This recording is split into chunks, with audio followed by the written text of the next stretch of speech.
너희의 구속자요 이스라엘의 거룩한 이 여호와가 말하노라.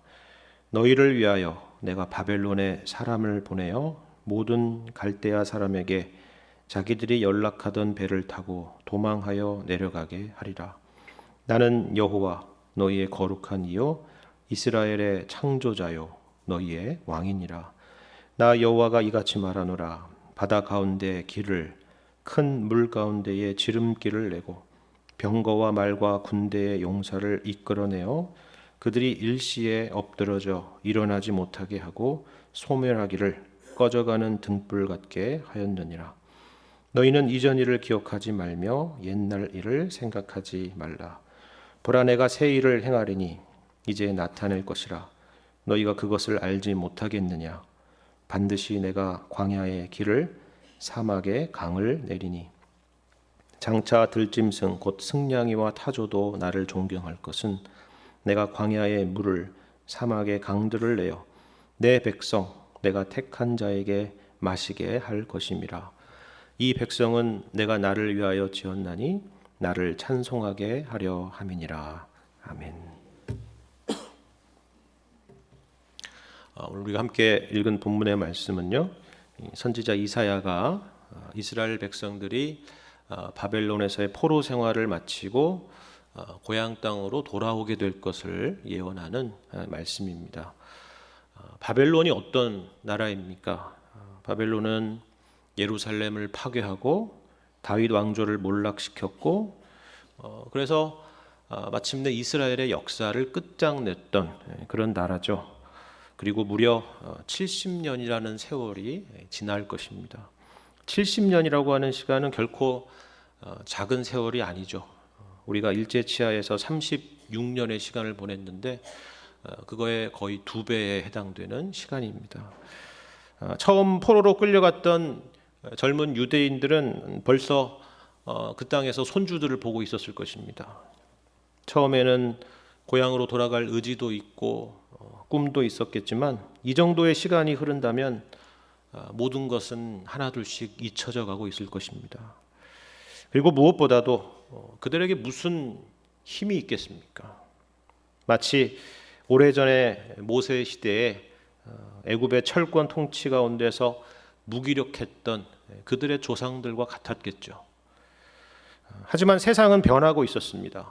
영원할 것만 같은 바벨론 제국은 서서히 기울어져 가고 있었고 메대와 바사라고 하는 신흥 제국들이 부상하고 있었던 것입니다.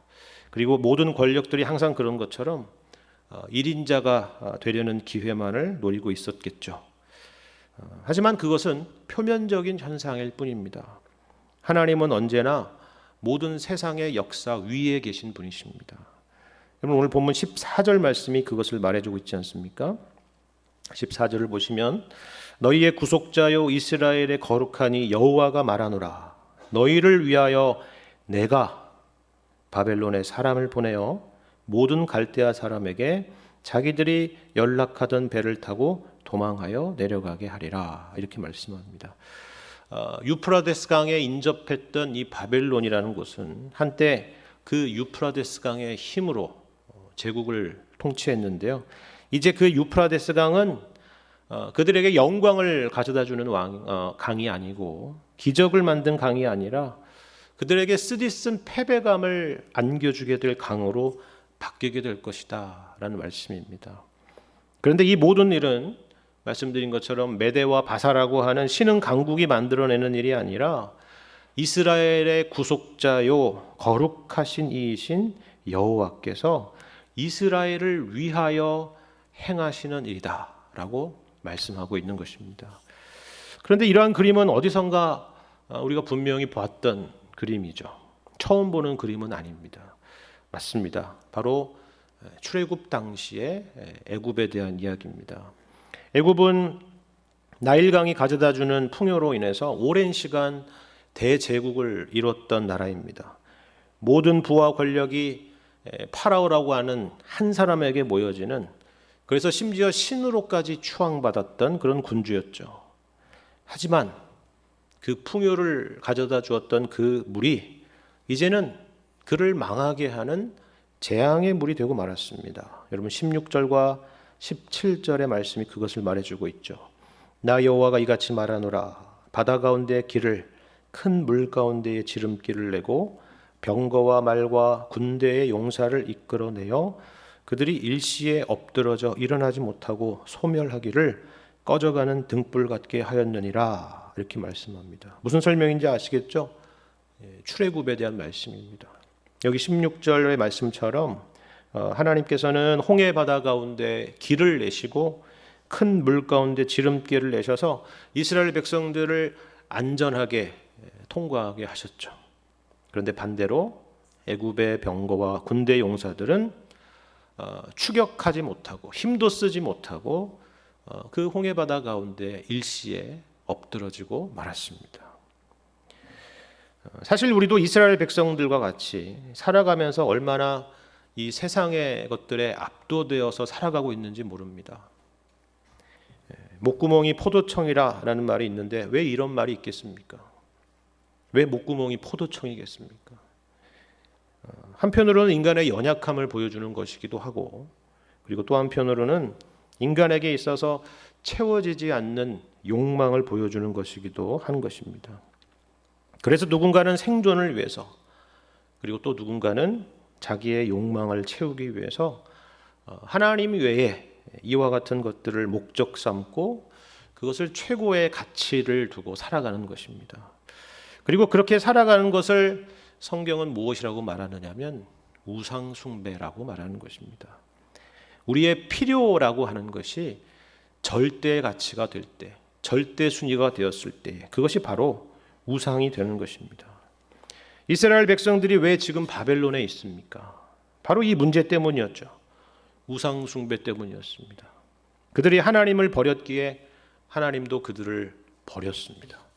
그들이 하나님 외에 다른 것들을 더 사랑했기 때문에 이제 그 결과를 맛보는 것입니다. 하지만 그들에게 여전히 소망이 있는 것은 그들 자신 때문이 아니라 바로 하나님 자신 때문입니다.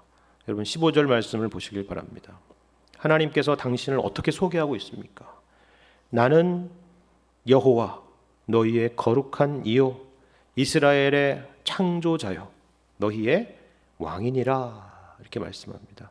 여러분 어떤 신학자는 이 15절의 말씀에 이 네 가지의 하나님에 대한 칭호야말로 구약신학 전체의 축소판이다라고 이렇게 말을 하는 분이 계십니다. 먼저 보시면 하나님은 여호와이십니다.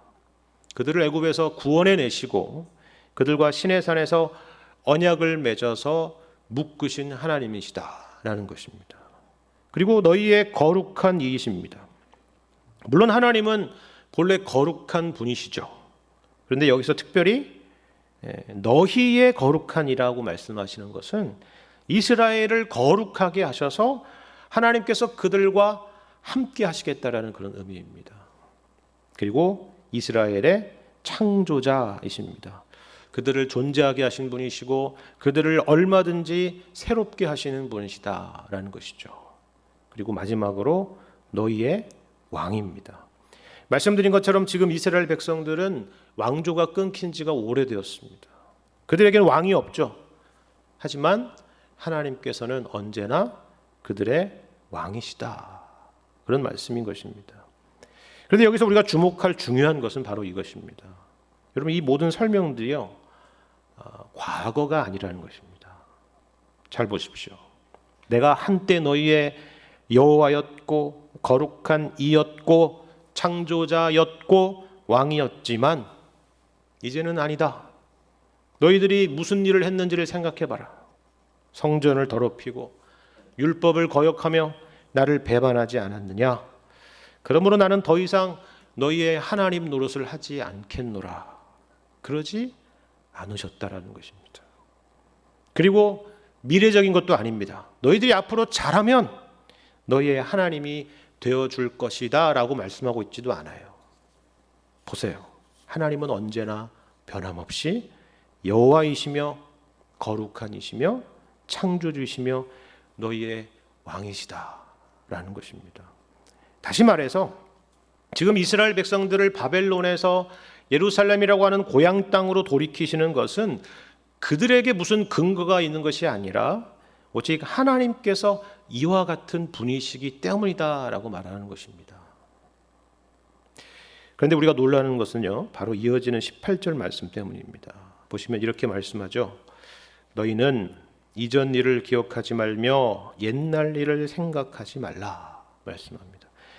여기서 이전 일이라고 하는 것은 앞에 말씀드린 그런 내용입니다. 옛날에 이스라엘 백성들을 애굽에서 구원해낸 일을 말하는 것입니다. 출애굽을 말하는 것이죠. 그런데 뭐라고 말씀해요? 그것을 기억하지도 말고 생각하지도 말라는 것입니다. 좀 이상하지 않습니까? 지금까지 했던 얘기가 다 그거잖아요.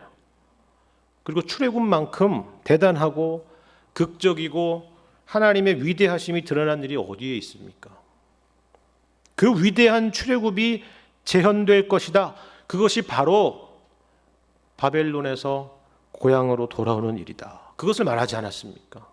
그래서 사람들도 이 바벨론의 포로기한을 뭐라고 말하냐면 제2의 출애굽이다 이렇게 말하는 것입니다. 그런데 왜 여기서 이전 일을 기억하지 말고 옛날 일을 생각하지 말라 하셨을까요? 이게 어떤 의미일까요? 사실 이 말씀은 부정적인 의미가 아닙니다. 아니 그럴 수가 없죠. 지금 하나님께서 바벨론을 심판하시고 이스라엘을 구원하시겠다라는데 그것도 출애굽을 회상하는 그 이야기의 맥락에서 갑자기 그걸 기억하지도 말고 생각하지도 말라는 것은 말이 안 되는 것이죠. 하나님께서 이렇게 말씀하시는 이유는요, 바로 이스라엘 백성들을 위한 것입니다. 왜 그렇습니까? 여러분 생각해 보십시오. 우리는 출애굽이 갖고 있는 양면성을 잘 알고 있습니다. 양면성이라고 하는 건 이런 거예요. 여러분 하나님의 구원의 문제가 있는 것이 아니라 인간이 가진 연약함 때문에 일어났던 일입니다. 여러분 출애굽 이후에 광야의 여정을 한번 생각을 해보십시오. 그곳에서 어떤 일이 벌어졌습니까? 그들이 하나님의 이 놀라운 구원을 찬양하고 감사하고 기뻐했던 것은 딱 홍해를 건너고 난 이후뿐이었습니다. 그 이후로는 늘 불평과 원망과 불만을 쏟아냈습니다. 걸핏하면 애굽으로 돌아가자. 애굽이 훨씬 나았다. 항상 그런 말들을 했습니다. 여러분은 그런 말씀을 읽을 때에 어떤 마음이 드셨습니까? 그게 남일 같았습니까? 그렇지 않았겠죠. 나라면 달랐을 것이다. 나라면 저기에 동조하지 않았을 것이다. 그러지 못했을 것입니다. 우리가 그렇게 살아가고 있지 않습니까? 우리가 늘 감사와 찬송 가운데 살아가나요? 늘 행복하고 주님이 주시는 은혜 가운데 기뻐하며 살아가고 있습니까? 우리가 주일이 되면 다들 표정 관리도 하고 그런 척 하면서 살아갈 수 있을지 모르겠지만 누구나 현실에서 광야와 같은 상황을 만난다면 실체가 드러나기 마련입니다. 우리의 진짜 모습을 보게 되는 것이죠. 그렇지 않습니까? 이것이 바로 우리의 정직한 영적인 수준인 것입니다. 그래서 이스라엘 백성들도 만일에 바벨론의 포로 생활을 마치고 고향으로 돌아가게 된다면 그것은 정말이지 시편의 표현처럼 꿈꾸는 것 같은 일과 같겠지만 그것이 다만 과거의 출애굽의 반복에 불과하다면 그것은 불안할 수밖에 없는 것입니다. 그들의 내면이 바뀐 것이 하나도 없는데 그러면 또 똑같은 일이 반복되지 않겠습니까? 그럴 수는 없겠죠. 그래서는 안 될 것입니다. 그런데 하나님도 그것을 아신다는 것입니다. 그래서 뭐라고 말씀한다고요? 너희는 이전 일을 기억하지 말며 옛적 일을 생각하지 말라는 것입니다. 출애굽을 생각하되 출애굽을 생각하지 말라는 것입니다. 하나님께서 너희에게 베푸실 구원은 분명히 출애굽을 연상하는 일이겠지만 그것을 훨씬 뛰어넘는 일이 될 것이다 라는 말씀입니다. 어떻게요? 어떻게 그것이 가능합니까? 여러분 19절 말씀을 보시면 하나님께서 이렇게 말씀하시죠. 보라, 내가 새 일을 행하리라 라는 것입니다. 하나님이 어떤 분이시라고요? 새 일을 행하시는 분이시다 라는 것입니다. 하나님은 창조주 하나님이시다라는 것이죠. 과거에 매여 계신 분이 아니시다라는 것입니다. 틀에 박힌 분이 아니시다라는 것입니다. 똑같은 방식으로 일하시는 기계와 같은 분이 아니시다라는 거예요. 그러면서 여러분 이어지는 말씀이 이런 것이죠. 어떻게 다르다는 것입니까? 19절 하반절 보세요. 뭐라고요? 반드시 내가 광야의 길을 사막의 강을 내리라 말씀합니다. 그리고 여러분 20절 하반절에도 마찬가지로 이렇게 말씀하지 않습니까? 내가 광야의 물을 사막의 강들을 내어서 내 백성 내가 택한 자에게 마시게 할 것이라 말씀합니다. 여러분 이게 얼마나 놀라운 말씀인지 아셔야 됩니다. 여러분 출애굽을 생각해 보십시오. 출애굽 당시에는 홍해가 갈라졌죠. 우리가 16절에서 말씀한 것처럼 뭐라고 되어 있어요? 바다 가운데 길을 큰 물 가운데 지름길을 내셨습니다. 출애굽 때에는. 그렇죠? 그런데 이제는 어떻다고요? 광야의 길을 내시고 사막의 강을 내시겠다라는 것입니다. 놀랍지 않습니까? 우리는 출애굽기를 통해서 홍해에만 길을 내시는 분인 줄 알았는데, 그렇죠? 이제는 어떻다고요? 광야에도 길을 내시고 심지어 사막에 강을 내리라 하시는 것입니다. 제가 어떤 책에서 보니까 이런 표현이 있더라고요. 그게 뭐냐면 하나님은 결코 지루하지 않는 분이시다라는 것입니다. 하나님은 관습에 얽매이지 않고 틀에 박히지 않은 분이시고 우리를 늘 놀라게 하시는 분이시다라는 것입니다. 여러분 우상과 하나님의 차이가 무엇인지 아십니까? 우상은 항상 상투적이고 정형적이죠. 우상은 스테레오 타입입니다. 사람들이 우상을 찾는 이유가 바로 그거 아닙니까? 신년이 되었으니까 점집도 많이 찾겠죠. 동서고금을 막론하고 항상 동일합니다. 사람들의 소원과 우상들이 주겠다고 하는 것은요 항상 일치하죠. 우상은 딱 인간들 수준인 것입니다. 우상이란 결국 인간이 만든 것이기 때문이죠. 하지만 하나님은 어떻습니까? 하나님은 창조의 하나님이십니다. 여러분 창조라는 게 뭐예요? 아무도 상상하지 못하고 아무도 예상하지 못한 일을 만드는 것이죠. 세상을 깜짝 놀라게 하는 것들입니다. 공장에서 똑같은 것을 찍어내는 것과 같은 것이 아닌 것입니다. 홍해가 갈라지고 사막에 강을 내는 것과 같은 것입니다. 그렇다면 구체적으로 어떻게 새 일을 행하십니까? 광야의 길을 내시고 사막의 강들을 내신다는 것이 과연 무슨 의미일까요? 앞서 말씀드린 것처럼 광야라고 하는 것은 이전의 출애굽 시대에 있어서 이스라엘에 있어서 실패 현장입니다. 심지어 출애굽 1세대는 광야에서 다 엎드려져 죽지 않았습니까? 그들은 가나안에 들어가지 못했습니다. 하지만 하나님께서 어떻게 하시겠다는 것입니까?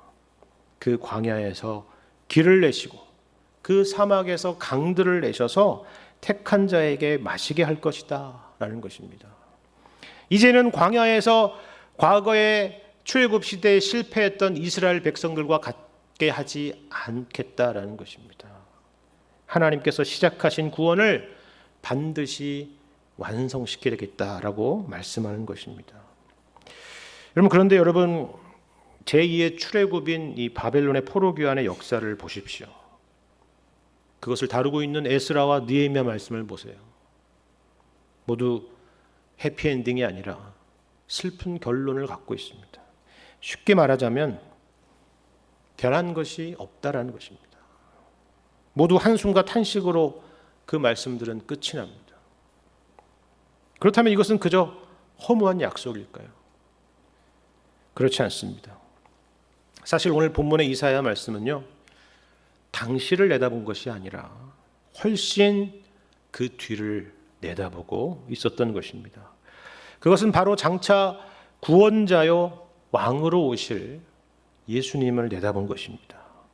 예수님께서 오셔서 이루실 완전한 구원을 내다보고 있었던 것이죠. 예수님이야말로 우리의 모든 생각과 판단을 뛰어넘는 분이지 않습니까? 하나님의 아들이신 예수님이 인간의 몸으로 이 땅에 오신 것만 해도 우리는 참으로 놀라운 일인데, 그 예수님께서 우리를 구원하시기 위해서 십자가에 피 흘려 죽으신 것입니다. 세상에 그 어떤 사람도 이와 같은 방식을 생각한 적도 없고, 이와 같은 방식으로 세상을 구원한 왕도 없습니다. 그래서 사람들은 십자가를 이해할 수 없다라고 말하는 것이죠.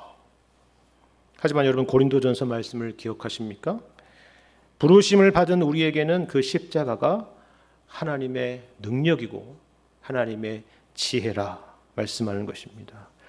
그리고 그것으로 끝이 아니다. 지금도 예수님께서는 하나님 보좌 우편에서 우리를 위하여 친히 간구하고 계시는 분이시다 말씀하고 있습니다. 광야의 길을 내시고 사막의 강을 내시는 것입니다. 그리고 우리가 바로 그 예수님 안에 있다라는 사실을 기억하시기를 바랍니다. 여러분, 21절 말씀에 하나님께서 이렇게 말씀하십니다. 이 백성은 내가 나를 위하여 지었나니 나를 찬송하게 하려 함이라 말씀합니다. 여기 지었다라는 것은요, 만들었다는 것이고 창조했다라는 의미죠. 그런데 우리가 앞서 19절에서 새 일을 행하신다라고 할 때에 본래의 의미는 새 일을 행하는 중이다, 혹은 새 일을 행하려고 한다라는 그런 의미를 갖고 있습니다. 이게 무슨 말이냐면 이런 거예요. 하나님은 우리를 만드셨고 또 만드실 것이고, 그리고 지금도 만드시고 계시는 중이다 라는 것입니다. 여러분, 이사야의 표현처럼 우리는 토기장이의 손에 붙잡힌 토기라는 것입니다. 여러분, 토기가 어떻게 만들어지는지 아시죠? 멋진 도자기가 어떻게 만들어지는지 여러분 아실 것입니다. 흙덩이로부터 시작해서 작품이 만들어지는 것입니다. 여러분, 흙덩이에서 모두가 감탄할 만한 작품을 과연 상상할 수 있을까요? 아닐 것이죠. 우리가 이 땅에서 경험하는 현실이 그와 같다는 것입니다. 우리 인생은 광야라는 것과 사막이라고 하는 것이 무슨 일을 하는지를 모르고 살아가는 것과 같은 것입니다. 하지만 토기장의 머릿속에는 그 흙 가운데에서 훌륭한 작품이 이미 그 머릿속에 있습니다. 다만 우리는 그 과정 가운데서 이해할 수 없는 현실들을 늘 만나게 되는 것이죠. 왜 나를 자꾸 돌리지? 왜 자꾸 나를 때리고 누르시지? 왜 나를 불에 던지시지? 이런 생각들을 가질 뿐입니다. 하지만 중요한 것은 우리가 창조주 하나님의 손에 붙잡혀 있다는 사실입니다. 결국 작품이 될 것입니다. 그리고 마침내 어떻게 해요? 하나님을 찬송하게 하시리라 라는 것이죠. 이것을 기억하실 수 있기를 바랍니다. 새로운 한 해가 밝았습니다. 하지만 기억할 것은 이 광야 같고 사막 같은 현실 속에서도 우리를 빚어가시는 하나님의 창조는 결단코 멈추지 않는다라는 사실입니다. 우리가 십자가에서 부활을 절대로 상상할 수 없는 것처럼 때로는 우리가 겪는 현실 가운데서 영광스러운 미래를 상상하지는 못할 것입니다. 그러기는 어려울 것입니다. 하지만 우리가 예수님 안에 있고 하나님의 손에 붙잡혀 있다는 사실을 기억하시기를 바랍니다. 포기하지 않으시는 하나님, 새 일을 행하시는 하나님이 언제나 우리와 함께 계십니다. 나는 여호와 너희의 거룩한 이요 이스라엘의 창조자요 너희의 왕이니라. 이 말씀을 기억하시고 우리를 날마다 새롭게 하시는 하나님을 항상 바라보실 수 있는 여러분과 저의 2025년 한 해가 되기를 우리 주님의 이름으로 간절히 축원합니다.